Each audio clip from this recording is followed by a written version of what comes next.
Welcome to the I Get Better podcast with your hosts, Charlene Renee and Phaedra Smith, where we discuss topics related to life, love, mental, physical, and spiritual health, and how we can all get better together.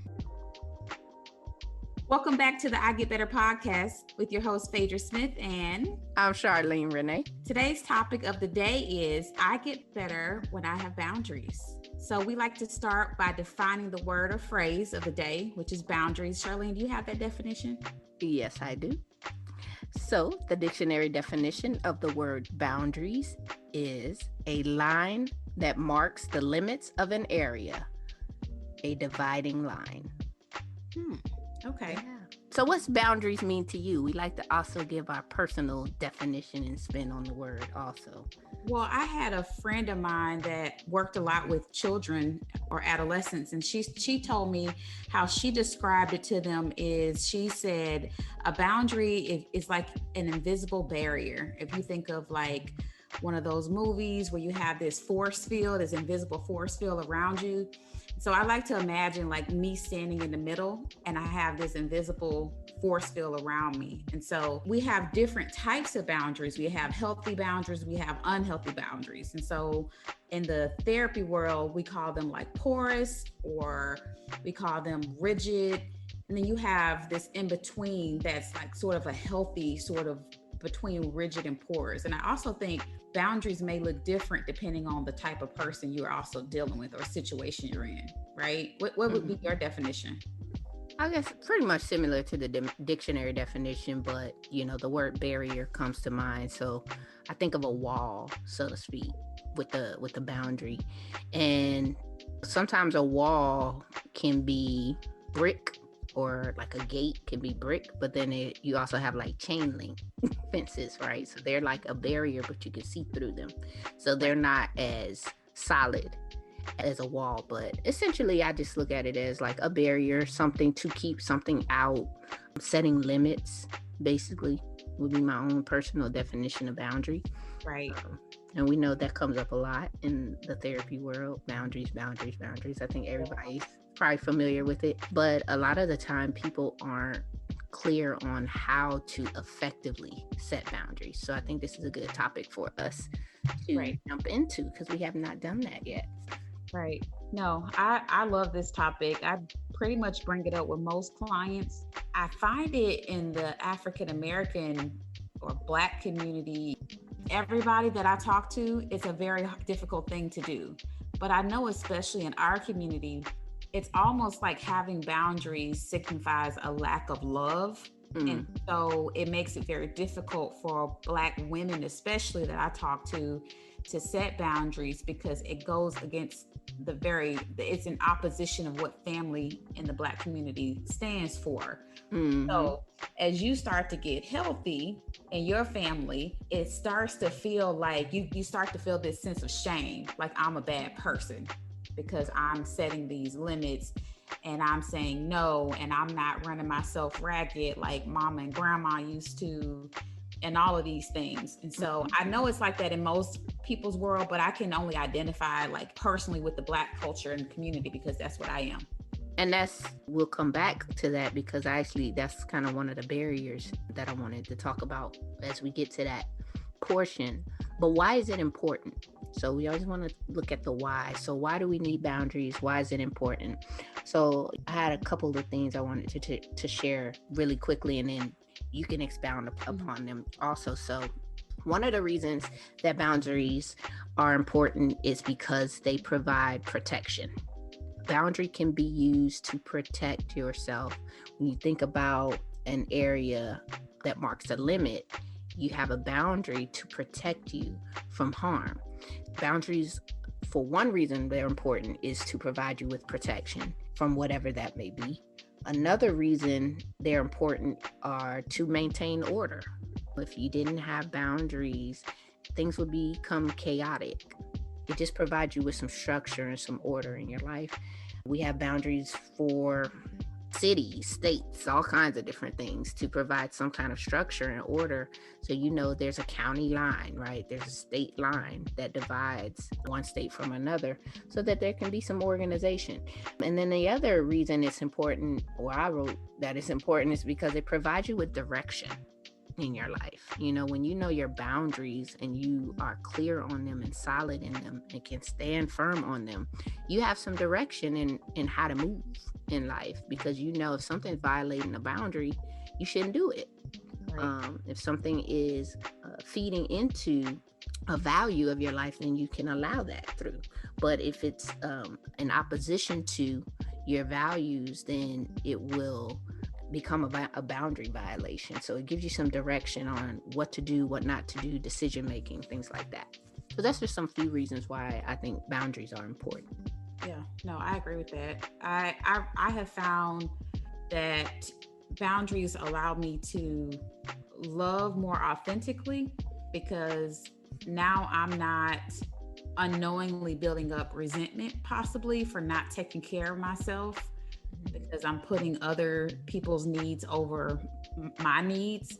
Mm-hmm. And so that doesn't go to say that you don't make sacrifices for the people that you love, because we all do that. And I think that's just a part of being in relationship with other people. But when you become more authentic to yourself and just healthier as a person, you start to pay attention to your needs and the things that your body and your spirit just mentally what you need as a person. And I actually read this quote the other day. It says, boundaries are the distance at which I can love you and me simultaneously. And I really like that, because a lot of people have this issue with, how do I remain vulnerable, but also not just constantly be exposed to the world of being hurt? And my answer to that is boundaries. If I can set up boundaries, that lets me know that I'm safe. So I don't teach clients to set up a wall, because now you're blocking out the good and the bad. Right. You set up a wall, you can't distinguish between, well, I'm gonna let some good in, but I'm just gonna protect myself from all bad. So because we can't live like that and also maintain healthy relationships, how do I remain open, knowing that I might get hurt? So we do that with boundaries. There are some people that we have to maintain a little bit more of a distance between. So our boundaries might look a little different with them versus other people that we feel safe with. But essentially, boundaries are a way for me to be able to remain authentic and open and vulnerable. But at the same time, I have a sense of safety. Yeah, that's good. That's a really good point. That difference between, you said that authenticity between, you said what, yourself and others, where you can do both. Right. And I can love you and myself. Too much and not too little. Correct. I can love I like that. Myself. Yeah. That's good. So what are some of the barriers, right? Let's talk about the barriers, because we always want to talk about what prevents us from doing it. If it was easy, everybody would do it, right? Right. So some of the things, and you kind of touched on it already, is an improper perspective, right? So some people think that setting a boundary means that you're being selfish or rude, and so that will prevent a lot of people from setting a boundary, because they don't want to be looked at as being selfish when they say, I choose me first before I choose you and everybody else. And that's not healthy.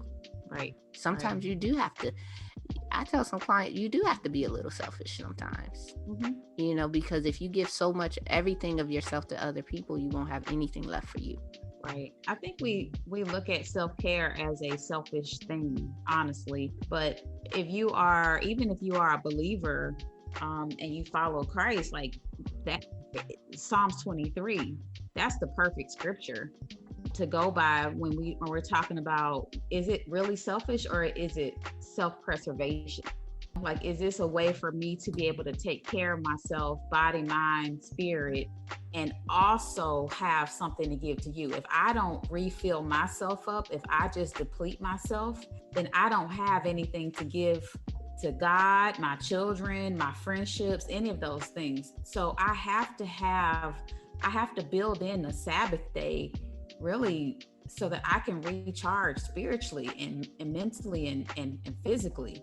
So I mean, essentially, I think that's why a lot of us walk around angry because, first of all, we're tired. You're just Yeah. constantly exposed and you're tired and you have no time to just reflect or, to just kind of get rejuvenated. And so, if we start looking at boundaries in a more positive way, Mm-hmm. that would be the boundary. I'm sorry, the negative really belief or the barrier would be it's the negative perspective of what boundaries mean. So Right. I feel like I like what you said and that people think it's selfish. And so I would then just spin that word to say it's about self-preservation instead of selfishness, Right. It's right? like a survival. Correct. It's Right. the And way what we would have you to do to survive. survive? What would you Right, do to survive? You do anything to survive, because if you right, did, you can't give it to nobody anyway. right, right. So So if I were to say instead of the word boundary, did your parents teach you how to survive? A lot of people would say, well, yeah. And then if you ask them, well, how? And then they would name all the things like work and protect yourself with this and that, but no one really lists boundaries or self-care. So I think that maybe that's even something as a parent or a person, older person in your family, let's start passing that on. Let's teach our children how to have healthy ways to do self-care and to just live. And a part of that is rest. Part key. of that is having boundaries, right? Right. So Yeah. Yeah. And then another barrier is if you are a people pleaser and you just have an inability to say no, or you may have low self-esteem.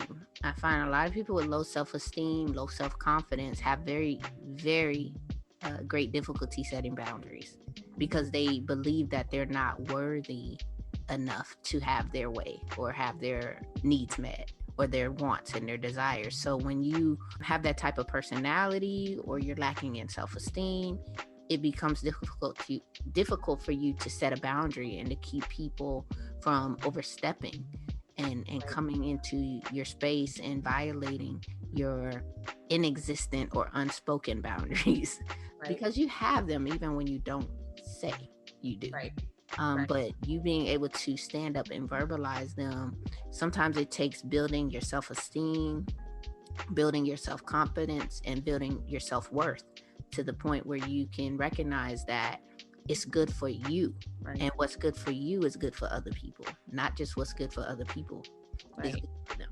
So being able to get out of that people pleasing and being afraid to say no to others because you may have that wrong perspective and feel like it's selfish or you don't deserve something. right, right. So Yeah, we have the. You mentioned like it's just like these unspoken things.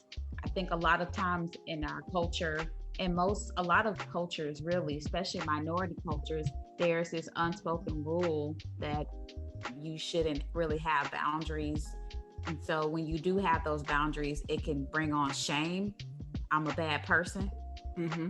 So even if no one's saying that you're a bad person, you feel that way. And so that's another way that it takes away your voice. I think that's really what you were saying. I can't say no. It's really taking away your voice and your power. Mm-hmm. So going back to those definitions, when you have those feelings, really questioning those feelings. Like, do we ever question our feelings? Why am I mad?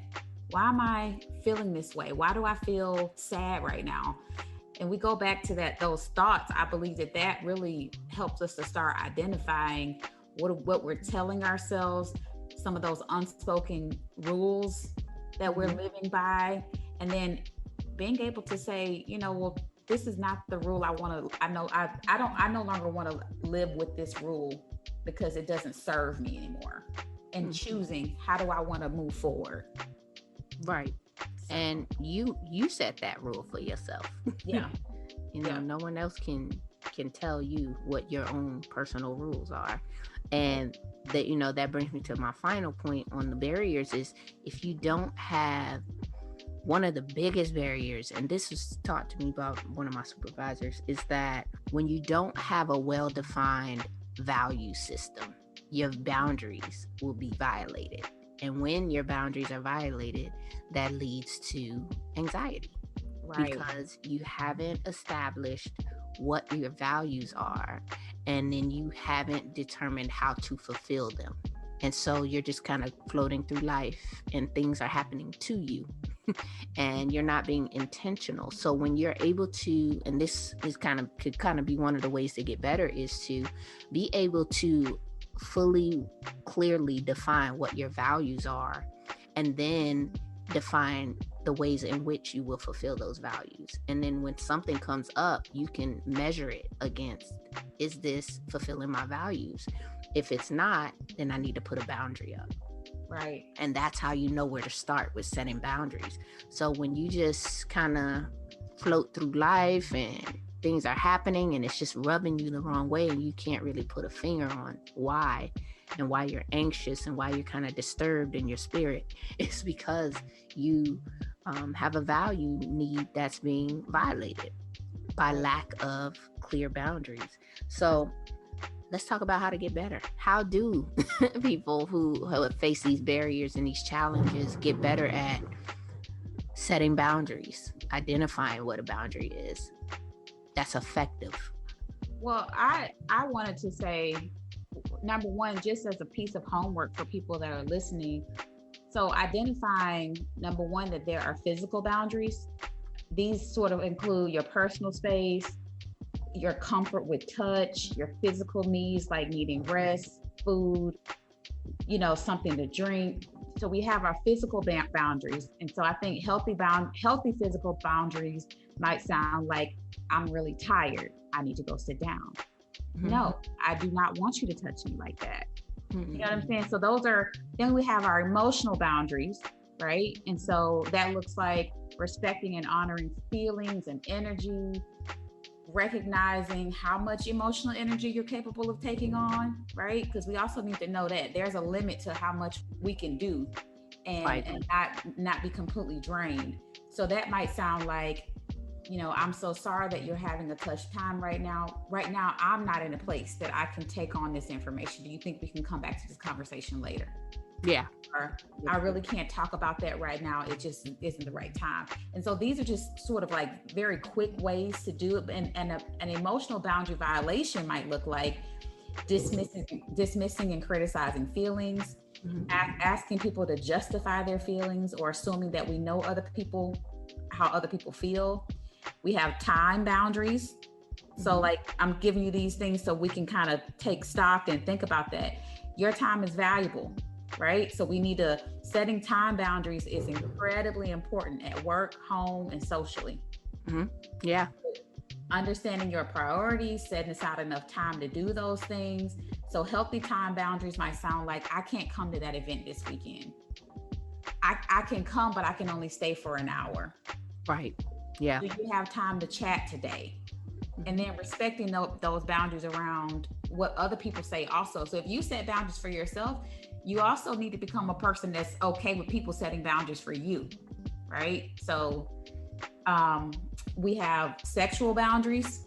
Mm-hmm. So that might look like including consent, agreement, respect, understanding of preferences and desires, and privacy. So asking for consent, discussing contraceptions. So, it might sound like, do you want to have sex right now? Is this comfortable for you? Mm-hmm.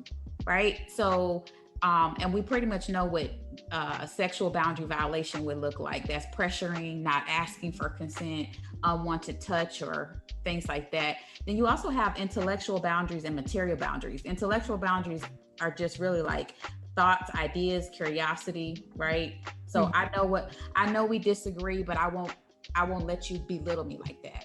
Or I can respect that we have different opinions on this. The material boundaries are your things, right? Your home, car, clothing, furniture, money. So all of those, I think taking stock in some of those things, and like Charlene said, looking at what are my values and what are my beliefs around these areas of my life, and then having something set so that now when you're getting close, that line is getting close to being violated, mm-hmm. so that you can do some things to take a step back. Because if I don't know when that line is being close to violated, then I might constantly stay on edge. Right. And all of those were really, really good points. So hopefully everyone who's listening is writing this down, all of those different categories, the different types of boundaries that are important for you to set. And also you know, it's important to take personal responsibility. Your boundaries are your responsibility. You cannot expect people to respect the boundary you have not set, or that you are even violating yourself. You know, you teach other people how to treat you, and you teach other people how to respect your boundaries. So if you have none, they will constantly be violated, whether they're by you or other people. So taking personal responsibility, being consistent. So when you set a boundary, you need to be able to apply it on a regular basis, not just apply it when it's convenient. So it requires a lot of discipline, as well as being clear and reasonable. Do not get so focused on setting boundaries that you take it to the extreme, and it's a boundary that you can't even uphold because it's just really unreasonable. So making sure that when you set these boundaries in each category that Phaedra mentioned, that they're clear, that they're reasonable, that you can be consistent, and that you can take personal responsibility for them. Other people are not going to respect your boundaries if you don't. And they're not even going to respect your boundaries if you do respect your own boundaries, because it's inconveniencing them, you know. Right. We just talked about the fact that you might be the trendsetter amongst your friends or family. Mm-hmm. So that now you inconveniencing other people. They like to be able to call you at the last minute. Mm-hmm. Now you telling them, I got to call you 2 hours ahead of time. Right. You're inconveniencing my plans. So so it is. Well, you got to train them up in the way they should go. Yeah. So when they are old, they will not depart from it. Because that's the truth. And it may take time. They may be used to the old you. The old you might have took that call and might, answer the phone any time of night, but the new boundary setting you may take some getting used to, but it's going to be so helpful and beneficial for your life when you're able to take charge of that and take stock and go back and listen to this list and write down what areas in your life are lacking boundaries. You may be really, really good on the time boundary and really, really bad on the intellectual boundary or the relationship boundary or the sexual boundary for that matter. So just being able to look at, okay, which areas in my life have I been unable to set a clear and effective boundary, and how much harm is it causing for me because I haven't been able to do that. So that's going to be the challenge for all of our listeners to, next 30 days, go ahead and look at all of those categories, make a list, figure out what your values are, and then set some boundaries that meet all of that criteria. Yeah.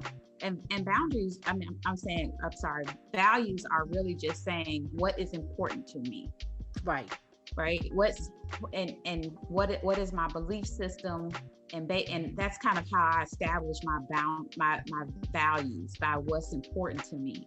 Mm-hmm. So there's going to be definitely boundaries around my children, boundaries around, what the things that I feel like are a priority for my life. And I wanted to add, I love that you said, make it clear.